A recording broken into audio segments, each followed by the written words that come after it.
जिंदगी बहुत अनिश्चित है, कब क्या होगा किसी को नहीं पता, लेकिन सब कुछ ठीक होगा इसी उम्मीद पर दुनिया कायम है और हमारी जिंदगी भी। सही सोच के साथ सही राह पर चलते रहो तो सब कुछ ठीक होगा। ये भरोसा हमें जिंदगी जीने की हिम्मत और ताकत देता है। लेकिन अगर सब कुछ ठीक होगा इस बात पर से भरोसा उठ गया तो, उम्मीद बार बार लगातार टूटती रही तो इंसान मायूस होकर गलत लोगों, गलत बातों और गलत राह पर भटक जाता है। उसके दिल में ये डर बैठ जाता है कि जो गलत कल हुआ वही आज होगा और शायद कल भी। और इसी डर को अपने सीने से लगाए वो जिंदगी जीने लगता है और नतीजा तबाही, बर्बादी। अतीत में चाहे कितना भी बुरा क्यों ना हुआ हो, लेकिन भविष्य में सब कुछ अच्छा होगा, इसी उम्मीद के साथ जीना ही जिंदगी है। अगर ये आशा, ये उम्मीद इंसान ने छोड़ दी तो उसका क्या नतीजा हो सकता है, ये हमारी आज की कहानी बताती है। एक ऐसा केस जिसने पुलिस को बौखला दिया, एक ऐसी कहानी जिसे देखकर आप भी चौंक जाएंगे।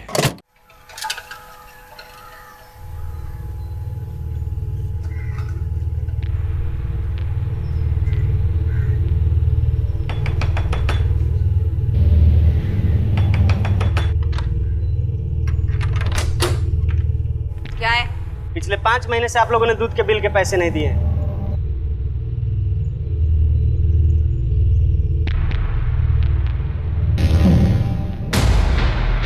अरे दरवाजा खोलो।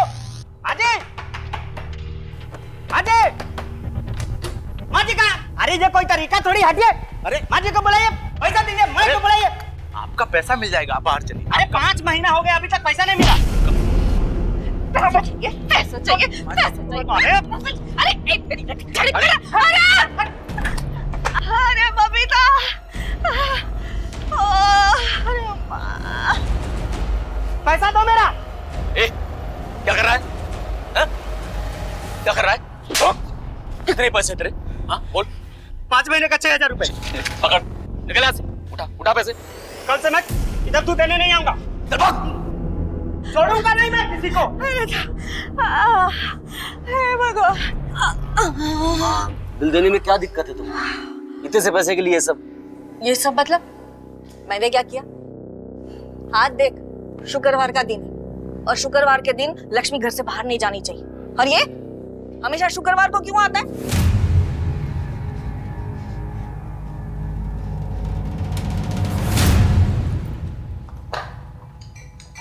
ये लो, टिफिन रेडी नहीं अभी तक। पता नहीं घर में करते क्या है लोग। मैं भी काम ही कर रही हूँ, तुम्हारी तरह यहाँ वहाँ घूमती नहीं रहती। काम है मेरा वो। टिफिन दे रही हो या जाऊं? नौकरानी नहीं हूँ तुम्हारी, तमीज से बात करो। तभी से बात करने की औकात है तुम्हारी? तुम्हारी है? हाँ, बस सारी धौंस माँ और बहन पर दिखाओ, है ना? बीवी के सामने इतनी अकड़ दिखाई होती ना तो भागती नहीं वो। अच्छा, तो तुमने कौन सा संभाली अपने पति को? बढ़िया नसीहत देने वाली। भैया, अरे दीदी, आप दोनों चुप हो जाइए। मैं आ गया हूँ, मैं टिफिन पैक कर देता हूँ। और हो सके तो समझाओ माँ को। रोज झगड़ा करते थे किसी न किसी के साथ। परेशान हो गया हूं मैं, और ये सब ऐसे ही चलता रहा ना तो पागल खाने भेजना पड़ेगा उनको। मैं नहीं बात करती किसी से, कि पकड़ो अपना टिफिन और जाओ।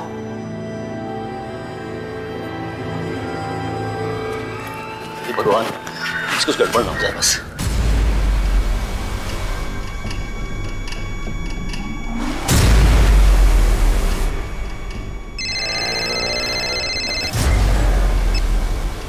हेलो, हाँ मैं आज बात करता हूँ जुगल से। हाँ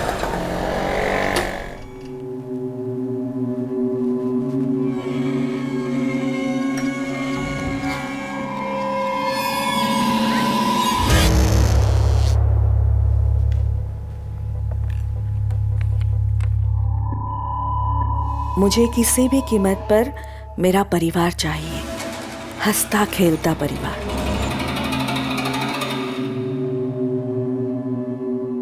माँ, ये क्या लिखती रहती हो आप? कुछ गरम है तो? हाँ, जा।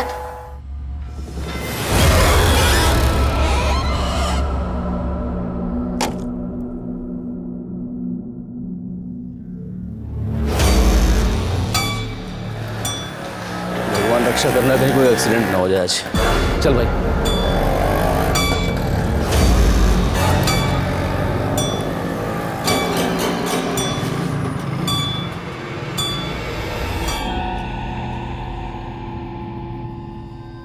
बबीता, ए बबीता, हाँ माँ। 8 बज गए, दरवाजा बंद कर ले।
बॉडी की पोजीशन अजीब है। पूनम, तुम बाकी घर की तलाशी लो। मैम।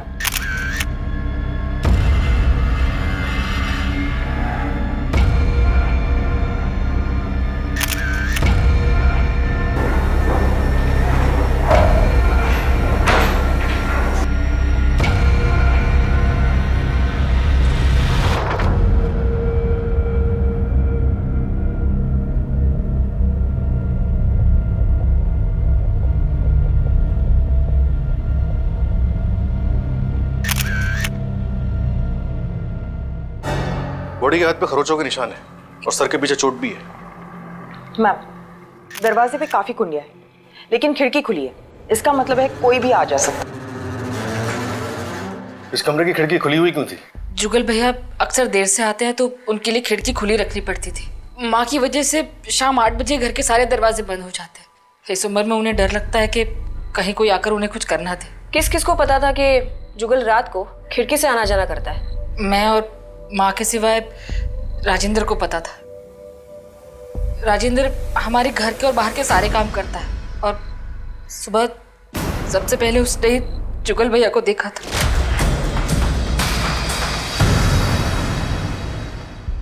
घर से या इस कमरे से कोई सामान गायब है?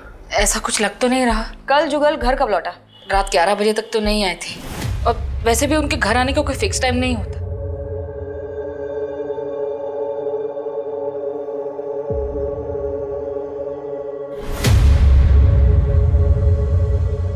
नहीं, आप किसी भी चीज को हाथ मत लगाइए। आशुतोष, बॉडी को पोस्टमार्टम के लिए भेज दो और ये खाने और शराब के सैंपल्स को फॉरेंसिक लैब में।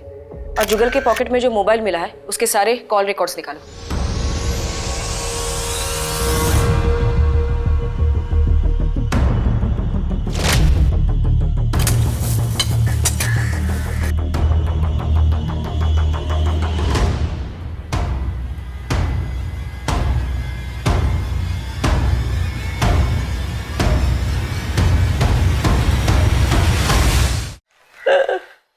जुगल के अक्सर फिक्र आता था?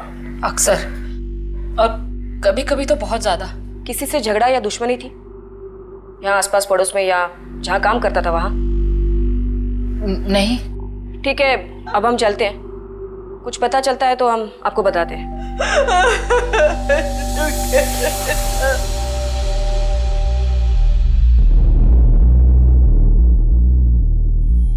पूनम, विजय, तुम दोनों यहाँ गार्डन और आसपास में देखो, कहीं कोई सुराग या निशान है क्या?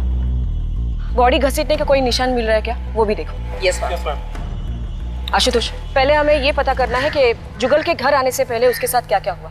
मतलब वो कहाँ से आ रहा था, क्या बताया उसकी बहन ने, कहाँ काम करता था वो? रीजन टेलीकॉम में काम करता था। हम वही चलते हैं।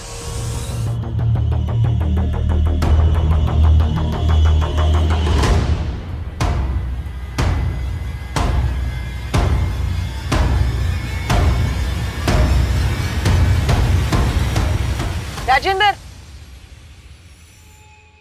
जी मैडम। ये क्या है? देखो इस एरिया में इस टावर की काफ़ी रेंज है, ये एरिया में ज़्यादा ज़रूरत नहीं है। तो राजेश शर्मा, तुम्हारे ऑफिस से पता चला कि तुम यहाँ हो। तुमसे जुगल के बारे में कुछ बात करनी थी। मतलब जुगल को सचमुच कुछ हो गया क्या? तुम्हारा मतलब? नहीं मतलब वो हमेशा मुझसे कहता था कि मुझे बचा लेना, मुझे अगर कुछ हो जाए तो। ऐसा क्यों बोलता था वो? जब से उसकी बीवी निकिता उसे छोड़कर गई है तब से पूरी तरह से हिल गया है वो। बहुत दारू पीने लगा था, बहुत अजीब हो गया था। मैंने तुम दोनों रोज पीते थे? कभी कभी। तो क्या कल भी तुम उसके साथ थे? हाँ। आज पूछूंगा उससे, उसने क्यों किया मेरे साथ ऐसा।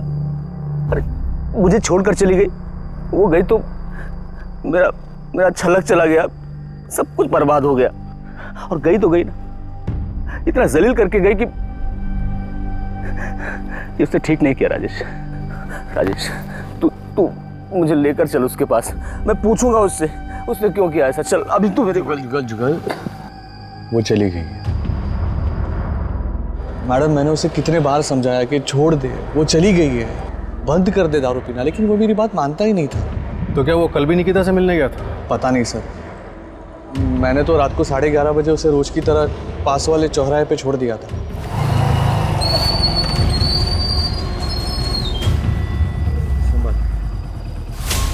जुगल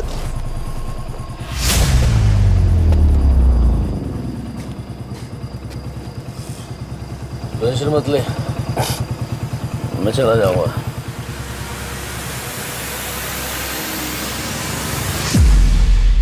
और वो किस जिल्लत की बात कर रहा था? वो भी एक अजीब कहानी है मैडम, उसके बारे में मेरे से बेहतर उसके घर वाले ही बता पाएंगे।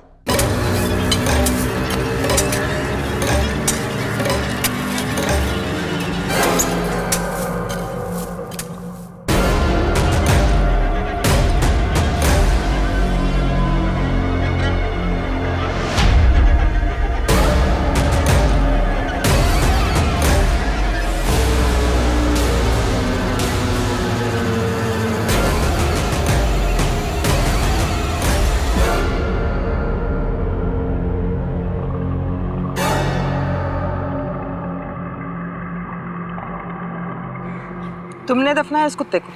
जी मैडम। कब दफनाया था? मैडम ये 3 दिन पहले मुझे कुएं में मरा हुआ मिला था।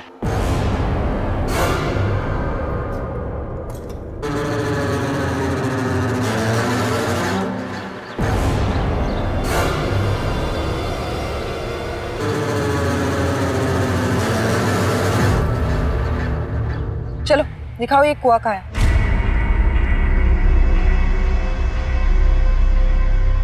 इसी कुएं से निकाला था मैंने। घर वालों को इसके बारे में कुछ पता है? तुमने बताया कुछ उन्हें? मैंने जानबूझकर नहीं बताया मैडम। क्यों? क्योंकि जुगल भैया कुत्तों को लेकर बहुत परेशान होते थे। अगर ये बात उनको पता चलती तो वो गोपाल अय्यर से बहुत झगड़ा करते। गोपाल अय्यर? ये कौन है? हमारे पास ही रहते हैं मैडम, उनको कुत्तों से बड़ा प्यार है। वो कुत्तों को कहीं भी खाना खिलाने लग जाते हैं, यहाँ तक कि हमारे घर के बाहर भी।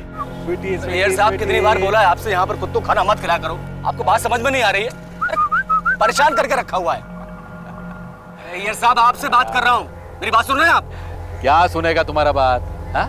रोज का एक ही बात, क्या प्रॉब्लम क्या तुम्हारा? मेरा प्रॉब्लम ये है अय्यर साहब कि मैं बोलता हूँ रोज आपको कि कुत्तों को खाना मत खिलाया करो, बात समझ में नहीं आती आपको? ये कुत्ता तुमको क्या करता, कभी काटा है क्या? अरे काटन अरे जवान नहीं, तुम्हारा टाइम होगा, तुम जाओ। मैंने काट लिया ना तो ठीक नहीं होगा, बता रहे हैं हम आपको। धमकी देने का जरूरत नहीं है। धमकी दे रहा हूं काट मैं। डालेगा साला तुम कहीं पे। अरे ऐसे कैसे काट डालेगा? इस झगड़े के बारे में और किसी को कुछ पता था? सभी को तो पता था मैडम। निकिता जुगल भैया की बीवी थी, उसी ने सब कुछ बर्बाद कर दिया। हमारा हरा भरा परिवार था, सब खराब करके चलती बनी। एक वो और एक सूरज, दोनों के दोनों घटिया और नीच लोग। सूरज कौन? मेरा पति। नारायणं निराकारं नरवीर नरोत्तमं नरसिंहं नागनाथं च तं वंदे नरकांतकम। बोलो श्री सत्यनारायण भगवान की जय। आप ये प्रसाद सब में बांट दीजिए। रुकिए, सूरज जी कहाँ हैं? अरे बबीता, जाओ अपने पति को जल्दी बुला के लाओ। 1 मिनट, मैं बुला के लेके आती हूँ। सूरज जी, सूरज। आ रहा हूँ।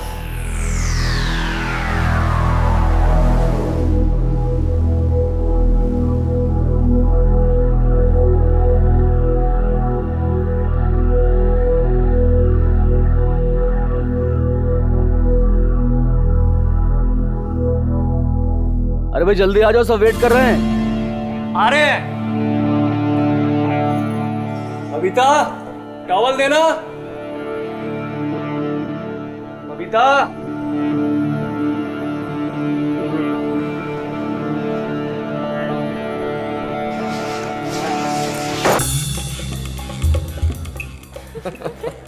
सूरज, ये क्या कर रहे हो?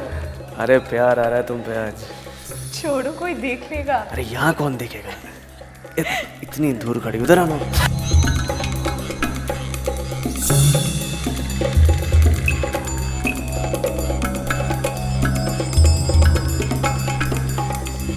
लेकिन जब माँ ने उन दोनों से पूछा तो दोनों ने साफ इनकार कर दिया। क्या बंद कर दे? किस बारे में बात कर रही हैं आप? मेरी तो कुछ समझ में नहीं आ रहा है। झूठ, तुम दोनों झूठ बोल रहे हो। मैंने खुद देखा और सुना तुम दोनों को बात करते हुए। बबीता, मैं बात कर रही हूँ ना। आप भी क्यों बात कर रही हैं? हमारी इज्जत का तो ख्याल करिए। निकिता भाभी के बारे में सोचिए, शर्म आनी चाहिए आप लोगों को। अच्छा, तुम्हारे कहने का मतलब ये है कि तुम दोनों के बीच कुछ नहीं चल रहा। आपकी कसम, भगवान की कसम, ऐसा कुछ भी नहीं है। ठीक है, इस बात को यही खत्म कर दे। परिवार की शांति बिगड़नी नहीं चाहिए, याद रखना। लेकिन फिर उसी दिन दोनों खुलेआम बिना शर्म के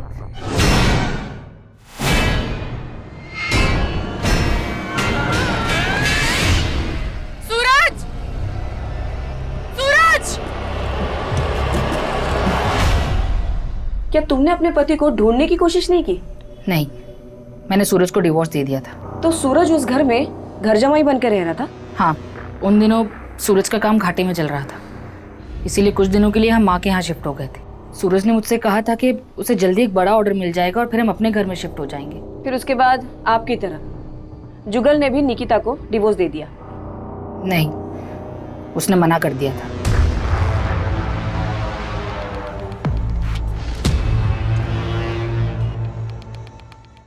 अजीब बात, तेरवा देवी का जमाई सूरज उन्हीं की बहू निकिता के साथ भाग गया। शायद इसी सदमे ने तेरवा देवी और उनके परिवार को। जुगल की पॉकेट से जो फोन मिला उसकी कॉल रिकॉर्ड्स आ गए। उसके हिसाब से निकिता और जुगल के बीच काफी कॉल्स हुए। कल रात को भी निकिता ने उससे बात की थी और ये जुगल की आखिरी कॉल थी। कितने बजे? करीब 11:30 बजे। मैडम, जुगल के दोस्त राकेश ने भी ये बताया था कि तकरीबन इसी टाइम के आसपास उसने जुगल को चौराहे पे ड्रॉप किया था। हो सकता है कल रात जुगल अपनी बीवी निकिता से मिलने गया हो और उसे मौत का सामना करना पड़ा हो, क्योंकि ये बात हम जानते हैं कि जुगल ने डिवोर्स देने से मना कर दिया था, इसलिए सूरज और निकिता ने मिलके जुगल को मार दिया हो। पूनम, जुगल मिश्रा के घर के कंपाउंड में उसकी बॉडी घसीटने के निशान मिले? नहीं मैम, लेकिन एक अजीब बात सामने आई है। उनके घर के नौकर राजेंद्र को एक कुत्ते की लाश मिली जो उसने दफनाई।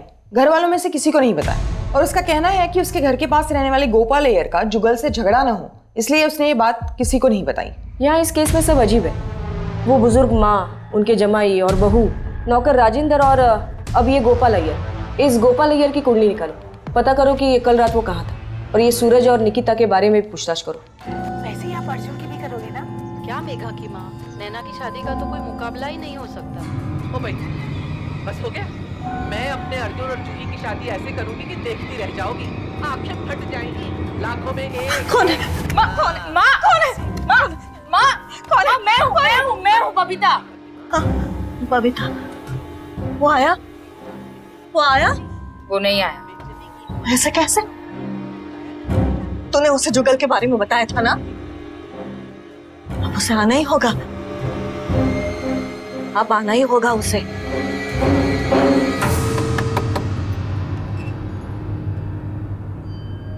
परसों रात को आपने जुगल को फोन क्यों किया था? माफी मांगने के लिए। अच्छा, परसों रात आप कहाँ थी? यही घर पे ही थी। इस बात का कोई गवाह? गवाह की क्या जरूरत है, मैं यहाँ घर पे ही थी। मगर आप ये सब क्यों पूछ रहे हैं? कल सुबह जुगल के कमरे से उसकी लाश मिली। तो इससे आपको कोई दुख नहीं पहुंचा? जो होता है अच्छे के लिए होता है। अब सूरज के साथ शादी करने के लिए आप आजाद जो हो। आजाद? सूरज ने तो कब से अपनी आजादी चुन ली है। मतलब? हमारे बीच में अब कुछ भी नहीं है। तो अब सूरज कहाँ है? मुझे नहीं मालूम। गोपाल अय्यर आपका ही नाम है ना? जी, मेरा नाम है। जुगल मिश्रा को जानती थी? वो दरिंदा, मेरे को तो उसका नाम भी नहीं सुनना। परसों सुबह आपकी उसके साथ लड़ाई हुई थी। हाँ, वो तो रोज होती है, कौन सी नई बात है? और आपने उसे मारने की धमकी भी दी थी। काट डालेगा साला तुम कहीं पे। अरे ऐसे कैसे काट डालेगा? अरे मैडम, मैं तो उसे डरा रहा था, पता नहीं उसे कुत्तों से इतनी नफरत क्यों थी। अब देखिए ना, पिछले हफ्ते मेरे 3 कुत्ते गायब हो गए, उसी ने शायद कुछ किया होगा। अच्छा वो मर गया, कम से कम मेरे कुत्ते तो बचे रहेंगे। परसों शाम को और रात को आप कहाँ थे? जी मैं घर पे था, पूरी रात घर पे था। आपको चाहिए तो मेरी बीवी से पूछो। लेकिन आप लोग ये सब मुझसे क्यों पूछ रहे हैं? आपको क्या लगता है मैंने कुछ किया?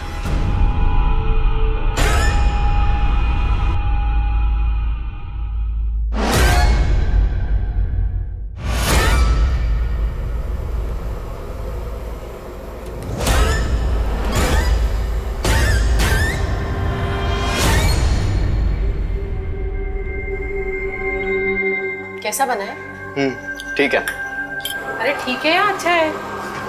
अच्छा है माँ। धीरज अगर कुछ कम है तो बता दे, मैं और डाल देती हूँ। नहीं नहीं, बराबर है एकदम।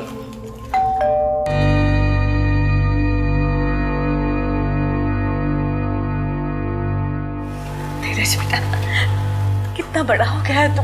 5 साल हो गए तुझे देखे। अरे अपनी दादी और बुआ को अंदर नहीं बुलाएगा? आ जाइए। बबीता, टिफिन ला। धीरज बेटा आजा, इधर आजा, खाए। कौन है धीरज? धीरज,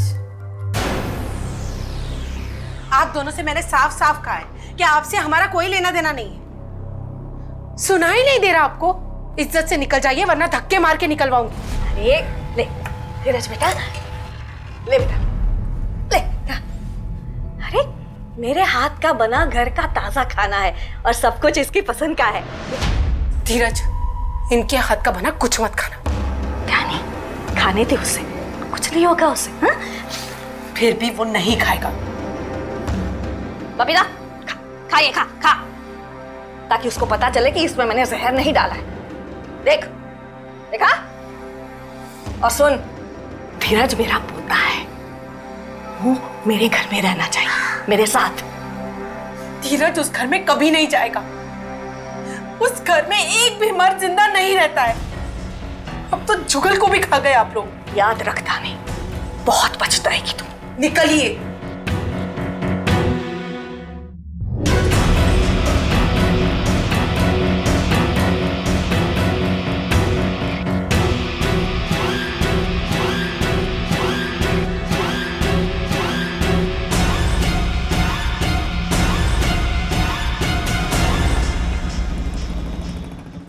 अरे साहब, लेकिन क्या कहाँ लेकर जा रहे हैं आप मुझे? साहब हुआ क्या? साहब, अरे मैडम मुझे बताइए तो सही, मुझे यहाँ क्यों लेकर आए हो आप? क्योंकि तू हर काम में सबसे पहले है। तुझे सबसे पहले कुएं में से एक मरा हुआ कुत्ता मिला। जुगल की लाश को भी सबसे पहले तूने देखा और जुगल के झगड़े के बारे में भी सबसे पहले तूने हमें बताया। अब सच सच बता, तुझे कुएं में से एक मरा हुआ कुत्ता मिला या 3? नहीं मैडम, सिर्फ एक ही कुत्ता मिला था, मैंने मैडम को बताया तो था। ठीक है, तुम जाओ। पूनम, इस पे नजर रखना। और वो तेरवा देवी का जमाई सूरज, वो कब आ रहा है? आ गया मैं। क्यों सूरज, निकिता से कब शादी कर रहे हो? शादी? हाँ शादी, क्योंकि अब जुगल मिश्रा जो नहीं रहा। जुगल मिश्रा नहीं रहा? बुढ़िया अपने आखिरी बेटे को भी खा गई। मतलब? पहले 2 बेटे मर चुके हैं उनके, पर मैम मेरा उस घर से और बबीता से ना कोई रिश्ता नहीं है अब। तुम निकिता से आखिरी बार कब मिले थे? कई महीने हो गए मुझे तो, पर हाँ बबीता का फोन आया था 2 हफ्ते पहले। बबीता का? हाँ, वो बोल रही थी मिलना है, कुछ मदद चाहिए, लेकिन बाद में ना कोई फोन आया ना मिलने आई। ठीक है। बबीता ने इसे फोन क्यों किया होगा?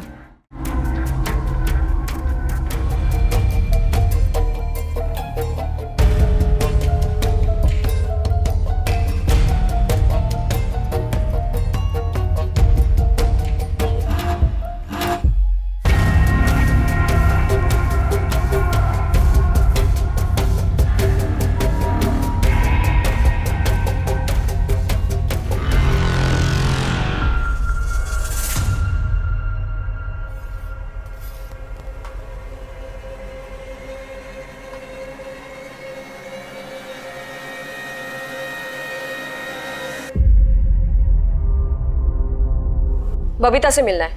वो तो घर पर नहीं है। कहाँ चली गई वो? मंदिर गई है, वो देर से लौटेगी। आपने बताया नहीं कि जुगल के और 2 भाई भी थे? जुगल की मौत के बाद हमने काफी लोगों से पूछताछ की। सबका यही कहना है कि इस घर के मर्द जिंदा नहीं बचते। ऐसा क्यों? पता नहीं है, हमारे ये घर के मर्दों को क्या हो जाता, कोई रहना ही नहीं चाहता इस घर में। मेरा बड़ा बेटा युवराज 14 साल की उम्र में ही बीमारी की वजह से मर गया, और दूसरा बेटा गिरिजेश, उसका एक्सीडेंट हो गया।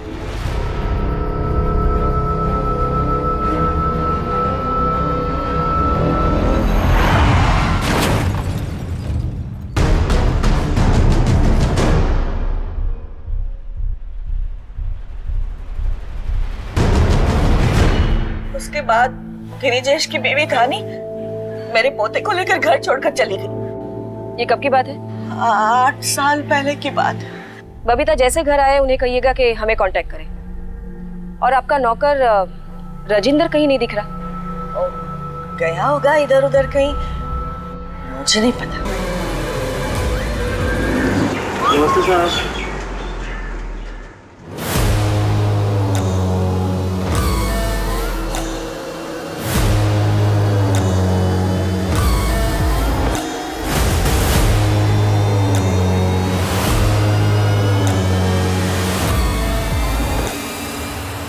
आशुतोष, तेरवा देवी के पोते धीरज के बारे में पता करो। तेरवा देवी चाहती थी कि उनका पोता धीरज वापस घर लौटे। शायद इसी बात में जुगल की मौत का राज छिपा हो। और मैडम, ये गिरिजेश की मौत क्या वाकई में एक एक्सीडेंट थी या फिर इसमें भी कुछ और था? आशुतोष, ये 8 साल पहले की बात है। मान लिया जाए कि गिरिजेश की मौत एक एक्सीडेंट से हुई हो और इसी बात का तेरवा देवी को सदमा पहुंचा हो और वो वहमी बन गई हो। मैं खुद एक माँ हूँ और बच्चे खोने का गम मैं समझ सकती हूँ, लेकिन ऐसा भी हो सकता है कि तेरवा देवी के वहम के हिसाब से वो चाहती हो कि उनका तीसरा बेटा भी मर जाए लेकिन पोता बचे, और इसकी वजह से उनकी घर की खुशहाली वापस लौटे। और साथ ही हम तेरवा देवी की बेटी बबीता, दामाद सूरज, बहू निकिता, पड़ोसी गोपाल अय्यर और नौकर राजेंद्र को नजरअंदाज नहीं कर सकते। 35 वर्षीय जुगल तेरवा देवी का बचा हुआ इकलौता बेटा, लेकिन अब वो भी मर चुका था। लेकिन पुलिस का यह शक कि जुगल की हत्या हुई है काफी ठोस था, और शक के दायरे में जुगल की पत्नी निकिता, जुगल की बहन बबीता कुमारी और बबीता का पति सूरज थे। क्या इनके अलावा कोई और भी था जो जुगल की जान ले सकता था? और इस हत्या की वजह क्या थी? जुगल एक नशेबाज, हारा हुआ इंसान था, उसे मारकर किसी को क्या मिलने वाला था? पुलिस कोशिश कर रही थी लेकिन उन्हें कोई रास्ता नजर नहीं आ रहा था, और उसी वक्त पुलिस के पास एक ऐसी खबर आई जिसकी वजह से यह केस उल्टी दिशा में घूम गया। और विजय से कहना मैडम, मैं धीरज मिश्रा हूँ, तेरवा देवी मिश्रा का पोता। कल शाम से मेरी दादी और बुआ गायब है, उनका फोन भी बंद आ रहा है। दादी और बुआ घर पे नहीं है? नहीं, वो कल शाम को निकले थे, अभी तक वापस नहीं आए। लेकिन मुझे तो आज घर आने कहा था उन्होंने। कल शाम को उनके जाने के बाद अगर वो वापस घर नहीं लौटे तो तुमने हमें आके क्यों नहीं बताया? और आखिरी बार कब और कहाँ देखा था उनको? मैडम, कल शाम को उन्हें कहीं बाहर जाना था, तो उनके लिए ऑटो मैं ही लेकर आया था।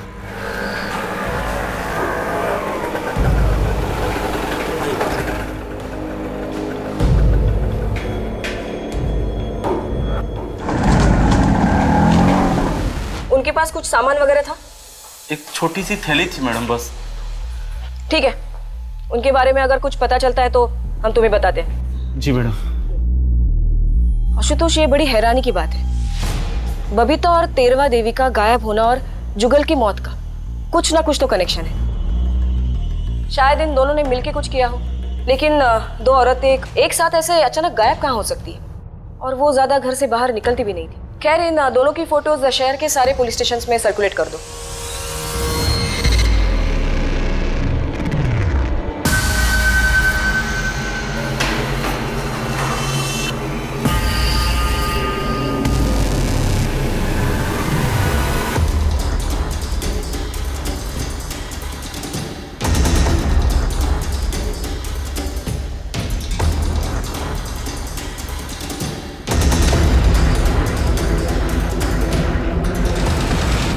बबीता कुमारी और तेरवा देवी का गायब होना एक पहेली थी।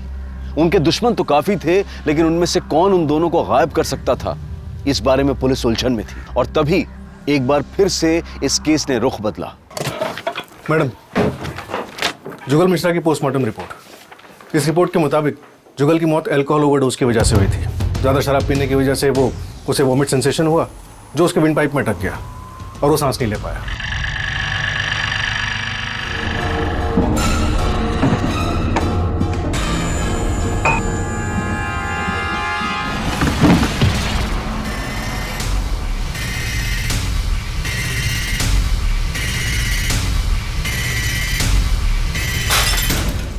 इसके अलावा जुगल की बॉडी में शराब छुड़ाने की दवाई के ट्रेसेस भी मिले। डॉक्टर ने रिपोर्ट में death by natural cause he लिखा है और फॉरेंसिक रिपोर्ट के मुताबिक शराब छुड़ाने की दवाई के ट्रेसेस उस खाने की प्लेट में भी मिले हैं जो हमें जुगल के रूम से मिली थी।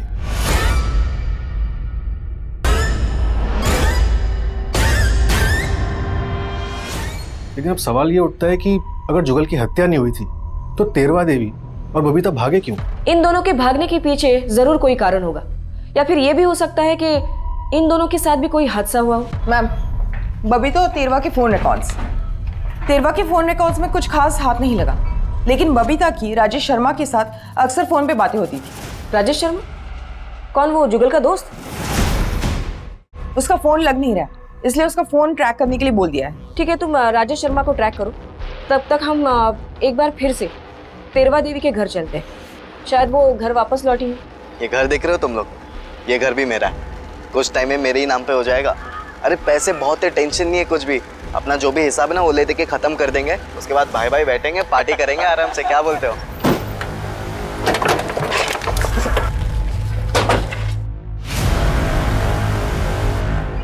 तुम यहाँ क्या कर रहे हो? और राजेंद्र का है? समय वो अपनी दादी और बुआ से मिलने आया था बस।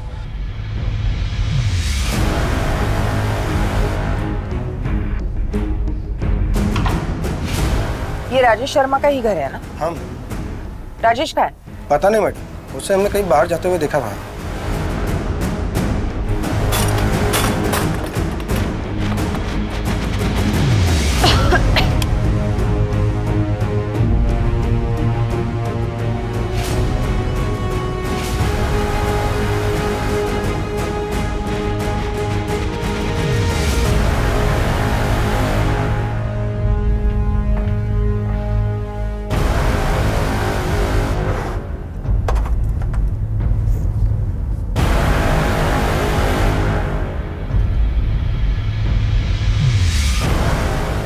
लेकिन इस रिपोर्ट के मुताबिक ये राजेश शर्मा 3 दिन से गायब है, कुछ अता पता नहीं है। उसका फोन भी ट्रेस नहीं हो पा रहा, लेकिन हमारी खबरियों से ये पता चला कि बबीता और वो अक्सर छुप छुप कर मिला करते थे। ये केस उलझता ही जा रहा है। कहीं ये राजेश तेरवा देवी और बबीता के साथ मिलकर कुछ साजिश तो नहीं कर रहा? मैडम, ये भी तो हो सकता है कि बबीता और राजेश के रिश्ते को जुगल और तेरवा देवी का विरोध था, इसलिए जुगल की मौत के बाद उन्होंने तेरवा देवी को अपने रास्ते से हटा दिया। फिर ये बबीता क्यों गायब है? और वो उनका नौकर राजेंद्र, वो कहाँ चला गया?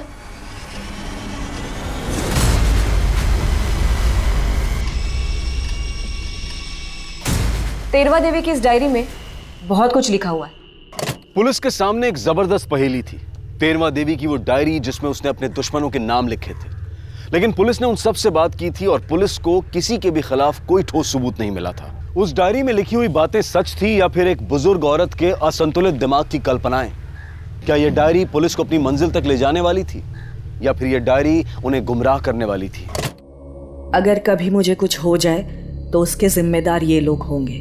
वो दूध वाले नील ने मुझे धक्का दिया और मेरे सर पे चोट लगी और उसने मुझे जान से मारने की धमकी भी दी।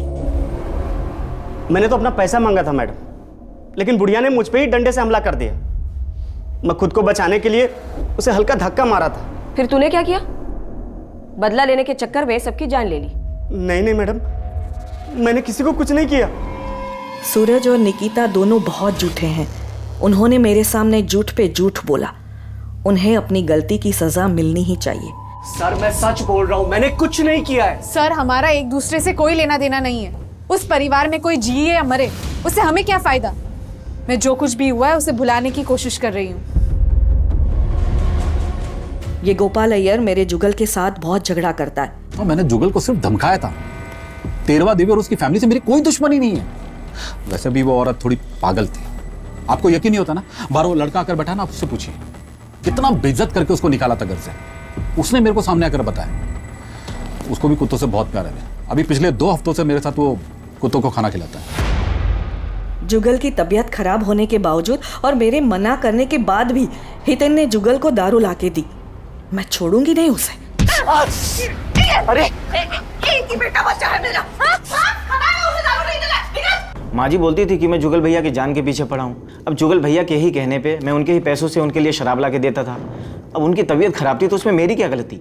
अच्छा, और कुत्तों से बहुत प्यार है तुझे? हाँ।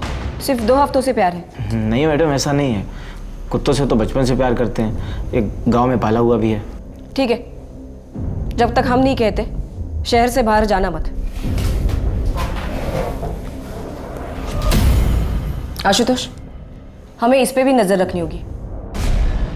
धीरज के आने के बाद ही हमारे घर में सुख और शांति लौटेगी, मगर ध्यानी चाहती है हम सब मर जाए। धीरज का इस्तेमाल करके हम सबको पहले ही मार डालेगी वो। ढेर सारे पैसे, आलीशान मकान, यही तो चाहती थी तुम। अब ना तेरवा देवी बीच में आएगी और ना ही बबीता। मैडम, ऐसी कोई बात नहीं है, मुझे उस घर से एक कौड़ी भी नहीं चाहिए। ये ड्रामा बंद करो। और आपको चाहिए हो या ना हो, हमारे इंफॉर्मेशन के मुताबिक धीरज महलों के सपने जरूर देखता था। अरे काका, चुका दूंगा ना आपका बिल, दे दो अभी। हाँ हाँ जानता हूँ, बहुत बड़ा आदमी है तू, बहुत बड़ा घर है तेरा, तू चाहे तो सबको खरीद सकता है। अरे जाओ यहाँ से, कुछ भी नहीं मिलेगा।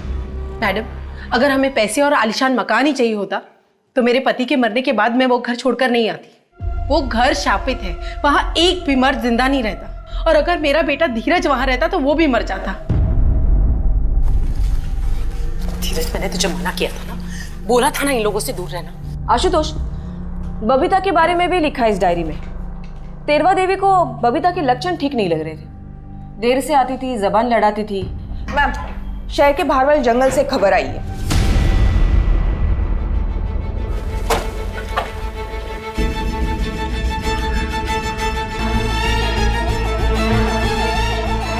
लाश पे घाव का निशान काफी भारी और गहरा है। लगता है किसी ने बहुत बेरहमी से मारा है इसे। इस केस की शुरुआत जुगल की मौत से हुई थी, तब हमें लगा था कि हत्या है, पर ऐसा था नहीं। और अब जुगल की माँ तेरवा देवी गायब है और बहन बबीता की लाश मिली है। बबीता इनमें से अहम कड़ी थी, अब वो भी टूट चुकी है। तेरवा देवी गायब है और नौकर राजेंद्र, अभी तक उसकी कोई खबर नहीं। मैडम, उसकी डायरी से हमें उसकी दुनिया के बारे में पता चला था। उसकी डायरी में मौजूद लोग उसकी दुनिया में बसते थे और उसी दुनिया में से किसी ने शायद ये कांड किया। लेकिन अब सवाल ये है कि तेरवा देवी की दुनिया में बसने वाला वो कौन व्यक्ति है जिसने सब कुछ किया। इतने दिनों से ढूंढ रहे हैं तुझे, ना तेरा फोन लग रहा है, ना किसी को बताया कि तू कहाँ था। गाँव गया था, वहाँ पर नेटवर्क नहीं था। बबीता से क्या रिश्ता है तुम्हारा? प्यार करते थे हम एक दूसरे से। तो उसे मारा क्यों? मैं उसे क्यों मारूंगा मैडम, हम दोनों एक दूसरे से प्यार करते थे। और जिस दिन जुगल की हत्या हुई उस दिन मैं उसे सब सच बताने वाला था कि मैं और बबीता शादी करने वाले हैं। लेकिन उस दिन जुगल निकिता को लेकर बहुत परेशान था, इसीलिए मैंने उसे कुछ कहा नहीं। और फिर अगले दिन पता चला कि जुगल की मौत हो गई। अरे मैं तो गांव जाने से पहले उसे मिला भी था। वो और तेरवा देवी कोई चंद्रपाल बाबा को मिलने जाने वाले थे।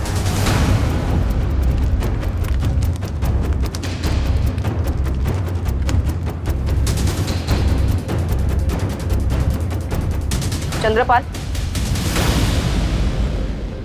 ये बबीता और ये तेरवा देवी, क्या ये 2 औरतें तुमसे मिलने आई थी? हाँ आई थी, इन्हें अपना पोता वापस चाहिए था। ये बता रही थी कि इनके परिवार पर शाप का साया है। उसी से मुक्ति के लिए उन्होंने अनुष्ठान किया और वापस चली गई।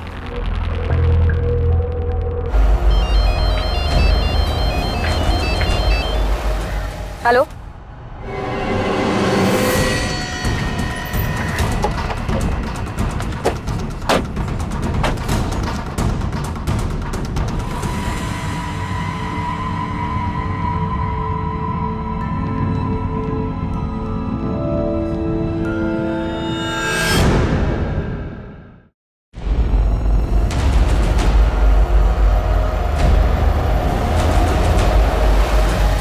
हमें आप लोगों के सीनियर से बात करनी। हमने कुछ नहीं किया, आप लोग पुलिस स्टेशन।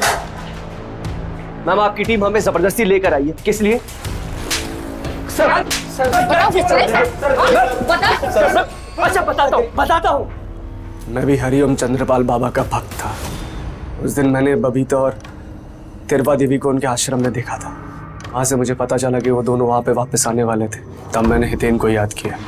हितेन को पहले ही तिरवा देवी से नफरत थी। ये रिक्शा चलाता है। माँ जी नमस्ते, पहचाना? इसने घर छोड़ने के बहाने उन दोनों को अपने रिक्शा में बैठाया। कहाँ जा रहे हैं हम? अरे हितेन, ये कहाँ ले जा रहा है? ये हमारे घर का रास्ता नहीं है, कहाँ से लेकर जा रहा है तू? ये अजीब सी जगह है। कहाँ लेकर आया तू? कितने बार बोला तेरे को? क्या क्या कर रहा है? कहाँ लेकर जा रहा है? पकड़ सूरज चल। सूरज तू होने वाला था। क्या तुम तेरवा देवी से कुछ साइन करवाना चाहते थे? मैम हमें तो बाद में मिलता, पहले तो उसे हासिल होने वाला था। किसे?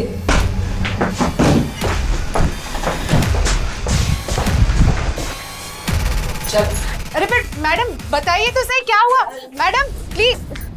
सूरज और मैं अलग हो चुके थे, लेकिन जुगल की मौत के बाद मेरे दिमाग में एक प्लान आया था, तो मैंने सूरज को अपने पास बुलाया। सूरज, जुगल अब रास्ते से हट चुका है और ध्यानी तो अभी हवेली में वापस आएगी नहीं और ना धीरज को आने देगी। इसका मतलब समझते हो? अरे जुगल ने मुझे अब तक डिवोर्स नहीं दिया है, इसका मतलब मैं अभी भी मिश्रा खानदान की बहू हूँ और उस हवेली पे मेरा भी हक है। मगर बबीता और बुढ़िया, उसका क्या? और इसलिए तुमने बबीता को इतनी बेरहमी से खा कुत्ते की तरह मारेगी मुझे, नौकरी से निकालेगी मुझे। खा खा खा खाओ खाओ खाओ खाओ।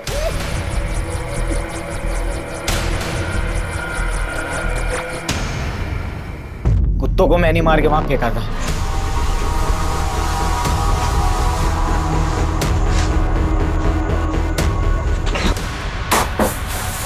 सोचा था बुढ़िया को डराता रहूंगा। निकिता मैडम के ही कहने पे जुगल भैया को मैं रोज ज्यादा दारू लाके देता था। मैंने पता किया था कि राजेंद्र गांव गया है, तो बुढ़िया की लाश को कुएं में फेंकने गया था।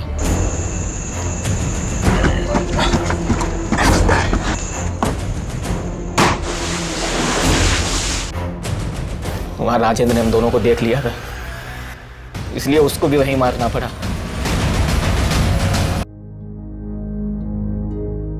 तेरवा देवी एक बुजुर्ग औरत थी जो अपने परिवार को जोड़कर रखना चाहती थी।